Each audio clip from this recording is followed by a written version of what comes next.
say that. Well, Gideon, thanks for the opportunity. It's an honor. Naipaul is one of our giants. He's a particular hero of mine. When I first discovered Naipaul, I felt as if I'd latched on to something that was always there but was missing, and it was in the form of Miguel Street. I live in Woodbrook, so I've come to learn that Miguel Street is Louis Street, just 2 streets away.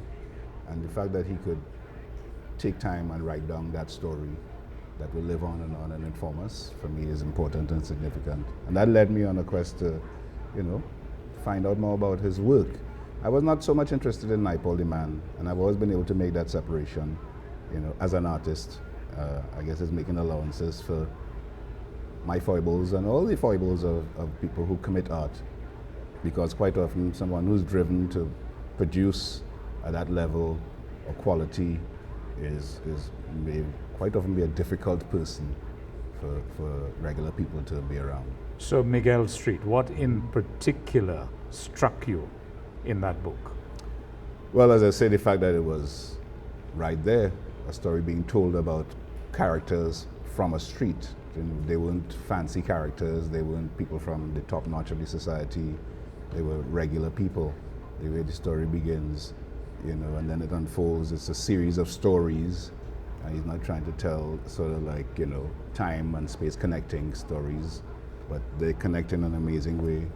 The tautness of his lines, the way he handled our language without sort of breaking up the spelling into dialect form. The ability to write our language in English is an amazing ability. Yes. All these things I appreciate about Miguel Street. I mean, not all of it initially.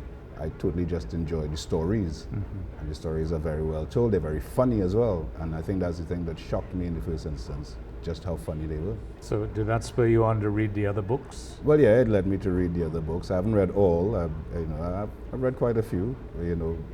Biswas followed on. One of my favorite books after that is The Suffrage of Elvira, From a Flag on the Island, My Annual Tea, those little stories, the daily night ones, a Watchman's Occurrence book. Really crazy stories that show so much of who we are and our eccentricities, and dwell on characters that live amongst us, as I say. And quite often shows their flaws as well as their beauty. You've heard quite a lot about V.S. Naipaul, the writer, the genius. You've also heard the other side of V.S. Naipaul, and there is always the discussion: should we discuss the writer and leave out the man? Can we discuss the writer without leaving out the man? I think it's possible. I think it's possible when you just approach his work as his work. You could just read Miguel Street without knowing a thing about the man, and just totally not just enjoy it, but learn from it, draw from it, be informed by it, moved by it. But I think the age we live in, and this human nature, I suppose, we want to know what's going on behind the scenes, and especially now with everything is sort of reality TVized. But even back then, it was still, you ain't here, boy, shoo, shoo, shoo, talk of society up and down. I still maintain a lot of people in Trinidad speak about Naipaul without even having read his books. They have an opinion of Naipaul based on just that, Well, he's not a nice man, and he did this and he did that, and he was rude, and he had wives and he had girls and he had prostitutes. But I personally don't really spend a lot of time on that. And I don't know if that is good or bad. I just focus on the work for the most part. Naipaul is fodder for much analysis, psychoanalysis at that. I think, whatever his demons were, whatever he suffered from, it affected him deeply, to the extent where so many times you learn that one of the things that fuels you as a creative is your pain, is the stuff that happened to you at a stage of your life that caused something to shift, that in some cases they say is you suffer some kind of a trauma, and then you end up living out that trauma or being informed by that trauma for the rest of your life. It may determine the sort of questions you are, the kind of individual you become, your quest, your pursuit.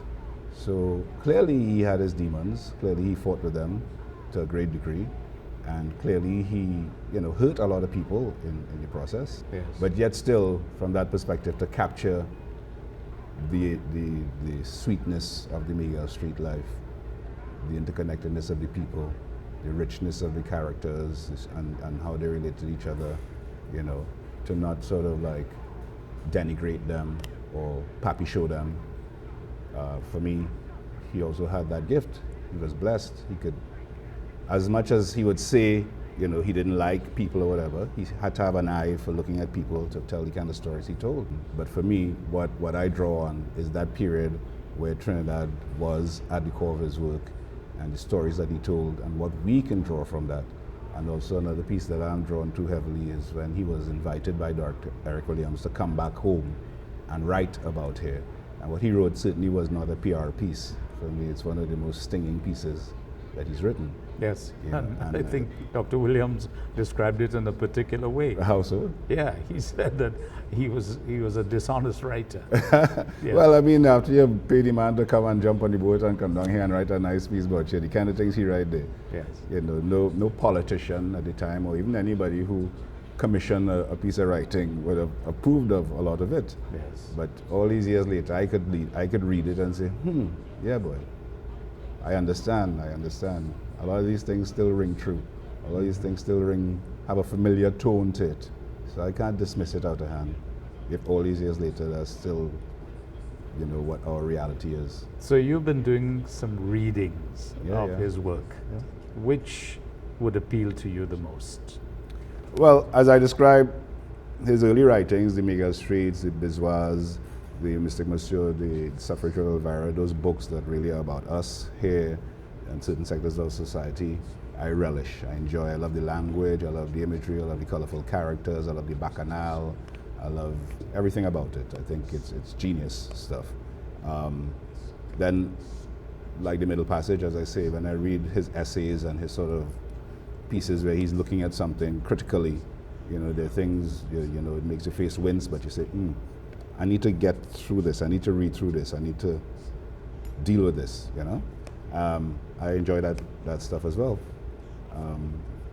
I haven't read all his travel stuff, you know, but a lot of it is informative and it helps give you a sense of a space, but very much through a Naipaul perspective. Do you have a passage you want to share with us? Well, there's a little piece from Miguel Street I was looking at, and it's called Caution. I'll just read a little bit of it. Yeah. He said it was not until 1947 that Bolo believed that the war was over. Up till then, he used to say, it's only a lot of propaganda, just lies for black people. In 1947, the Americans began pulling down their camp in the George V Park, and many people were getting sad. I went to see Bolo one Sunday, and while he was cutting my hair, he said, I hear the war over. I said, so I hear too, but I still have my doubts. Bolo said, I know what you mean. These people is master of propaganda. But the way I look at it is this. If they were still fighting, they would have wanted to keep the camp. But they're not keeping the camp, I said. Bolo said, exactly. Put 2 and 2 together and what you get? Tell me, what you get? I said 4. He clipped my hair thoughtfully for a few moments. He said, well, I'm glad the war over. And that's just a little passage, but for me, as I said, it captures characters, our ordinariness, a big picture, this thing that the war is over and the impact of the war on us as a society. You know, when I read a lot of his work, you get that sense of the Yankee presence in the city and how that impacted. And just as I said, that little passage there, you know, and Bolo's bent in mind, you know, don't trust these people, you can't believe nothing, you know. Put 2 and 2 together, what you get? So, in your years of practice as an artist, have you ever thought of doing something on V.S. Naipaul, this genius of whom we speak? No, because he never really presented himself. Disclaimer, I worked with Walcott very closely for many years, and I'll give you a little story one day. He and Naipaul had their own relationship. Yes, of course. It was testy at times, but it was filled with admiration and respect for each other. But there was a time when they famously exchanged verses, and he famously called him V.S. Nightfall, and wrote things about the Manico and the mongoose. And so I went over to St. Lucia one time to work with him, and he said, "Did you hear what video said?" And I said, "No." He went on to tell me what video had said. I found it funny, but I couldn't laugh at the time right in front of him. And I was finding it funny not because of what he said about Walcott, it's just his way with words, his language, and the gumption of the man. And then Walcott replied with his piece, and I found it equally as funny. So I'm not taking no sides in that battle. Yes. You know, I had the honor to work with a Walcott who was a genius, and who by the time I met him, everybody says was a real cool fella. You know, he was Legion in his days. You know, legend had it. But he and I had a real good relationship.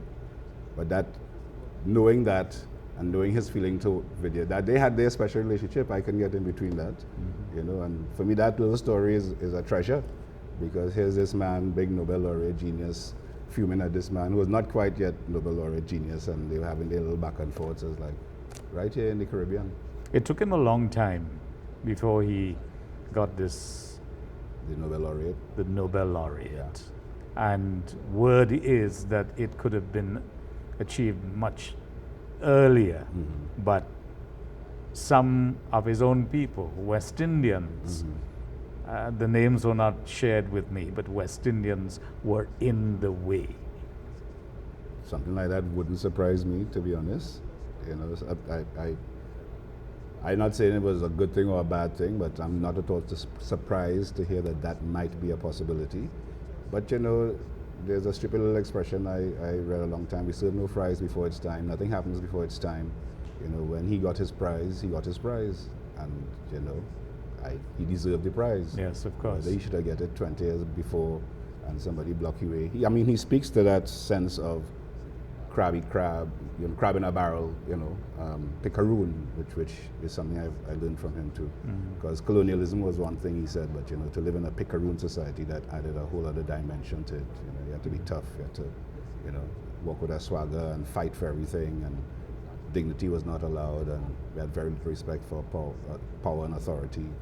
And in many regards, a lot of that still exists today. And because you're living in a scarce economy in terms of opportunity, you know,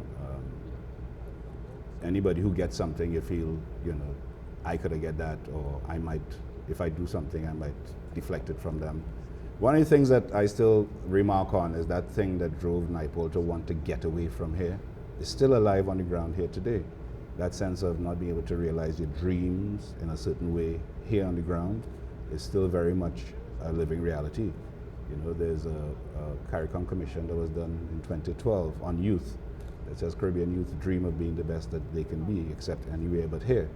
They just don't see the possibility of achieving their dreams here. And that sense of training up people to want to get away from here is still very much a part of our reality, and I find that indictable. I could very well understand, especially he was a colonial, so if you get a chance when you turn 18 to jump on a ship and go to the motherland, I totally understand that impulse. You go. Who knows, yeah. In that day, in that time, the whole construct, you jump on the boat and you go, is the motherland. So, like you, I haven't read all of his books. So I would not have been privy to a lot of the things that he would have said. But there's something that stands out with me.